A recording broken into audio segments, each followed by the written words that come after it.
дар толо роҳбарони шӯъбаҳо ва зерсохторҳои раёсати андоз дар вилояти Суғд ҷамъ омада буданд. Маҷлиси навбатӣ бо суханронии сардори раёсати андози вилояти Суғд Абдуқайюм Воҳидов оғоз гардид. баъдан муовини сардори Эйниҳод Салимзода Комил доир ба рафти кор дар раёсат маълумот дод. сардори раёсати андози вилояти Суғд Абдуқайюм Воҳидов дар навбати худ қайд намуд, ки мутаассифона ин гуна амалҳои ношоистаи коррупсионӣ дар тамоми сохторҳо дида мешаванд ва барои пешгирии он на танҳо кормандони қаторӣ, балки роҳбарони тамоми идораву корхонаҳои давлатӣ ва ғайридавлатӣ ва сокинон бояд самгузор бошанд. сардори раёсати андоз дар вилояти Суғд навбатро ба намояндаи раёсати агентии назорати давлатии молиявӣ ва мубориза бо коррупсия ҷумҳурии Тоҷикистон дар вилояти Суғд Рақибзода Сайфиддин дод. Рақибзода дар аввал аз паёми сарвари давлат ёдовар шуд. Инчунин ҷиҳати боз ҳам беҳтар намудани шароити иҷтимоии нафақатгирони кишвар пешниҳод намуданд, ки аз 1 сентябри соли 2020 ҳадди аққал ва ҳадди ниҳоии нафақа аз рӯи синну сол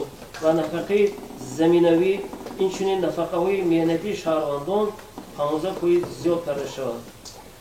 дар баробари ин музди меҳнати кормандони мақомоти ҳокимият ва идораикунии давлатӣ, муассисаи маориф, илм, фарҳанг, варзиш, тандурустӣ, муассисаи соҳаи ҳифзи иҷтимоӣ ва дигар ташкилоту муассисаи бюҷетӣ, инчунин стипендияи донишҷӯён ва дигар намудҳои стипендия 15% ва музди меҳнати кормандони мақомоти ҳифзи ҳуқуқ ва хизматчиён ҳарбӣ 10% зиёд карда шавад.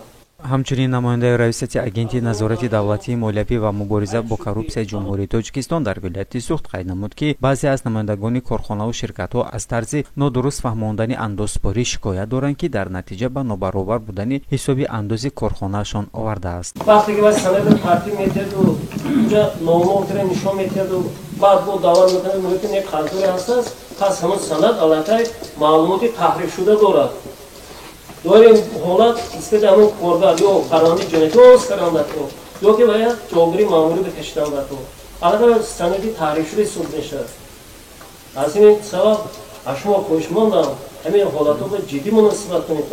ба гуфти Рақибзода Сайфиддин, ҳамчунин мушкилиҳо дар самти пардохти андози хоҷагиҳои деҳқонӣ дида мешавад, зеро деҳқонон дар як сол ҳамагӣ 6 моҳ дар замин кор карда ҳосил мегиранд, аммо пардохти андоз барои 12 моҳ ин нодуруст мебошад. бисёр ҳолатҳо ба ҳамон санади байни якдигар тартиб метиҳанд, дар онҷо нишон метиҳанд, ки ҳамон хоҷагии деҳқонӣ ё ширкат қарздор нестааст ё беҳисоби кори инфиродӣ.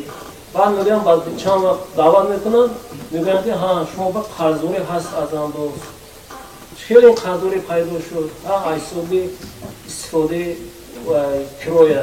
норозигӣ изҳор карданд, ки вақте ки мегӯянд санади тартиб доданд, ҳамин чиз набуд. аср намуд бо ин қарза одам моҳро мешинонанд. сардори раёсати андози вилояти Суғд Абдуқайюм Воҳидов дар навбати худ дар ҳамин мавзӯъ пурсиш кард. намояндаи шӯъба бошад қайд намуд, ки деҳқонон аз моҳи апрел бояд пардохти андозро оғоз кунанд. моҳи июл барои нимсоли аввал, нимсоли дуюм барои дар моҳи январи соли минбаъда. барои чанд моҳ? барои 6 моҳ. дар 6 моҳ як муносибат эъломия аз ҳисоби саҳмдорон. зерсохтори раёсати андози вилояти Суғд дар шаҳри Бӯстон бошад вобаста ба камбудиҳояшон супориш гирифтанд ва аз ҷониби сардори раёсат вазифадор шуданд, ки натиҷаҳои корӣ ва пардохти андозро ҳамарӯза пешниҳод кунанд. тамоми сӯйкорои Ӯзбекистонӣ феҳриста мебардорем, нест номи шаҳрвандои мо ба ном нависта дадем. ҳамитун ки чӣ кор мекунем номаълум, нақшаи алоҳида мекунем, манба медарори имрӯз ба гоҳ баъд силсила ба семинар машваратҳои оғоз мекунем. аз куҷо аз кадом шӯъбаи раёсат лозим бошад зарур бошад мегӯем. намояндаи раёсати агентии назорати давлатии молиявӣ ва мубориза бо коррупсияи ҷумҳурии Тоҷикистон дар вилояти Суғд Рақибзода Сайфиддин гуфт, ки мувофиқи қонунгузории ҷумҳурии Тоҷикистон дар ҳудуди ҷумҳурии Тоҷикистон дар мавриди даст задан ба амалҳои коррупсионӣ на танҳо гиранда, балки порадиҳанда низ ба ҷавобгарӣ кашида мешавад. гузориши Қудратболо Раҳматуллоев, Нодири Насимзод, Паёми Рӯз.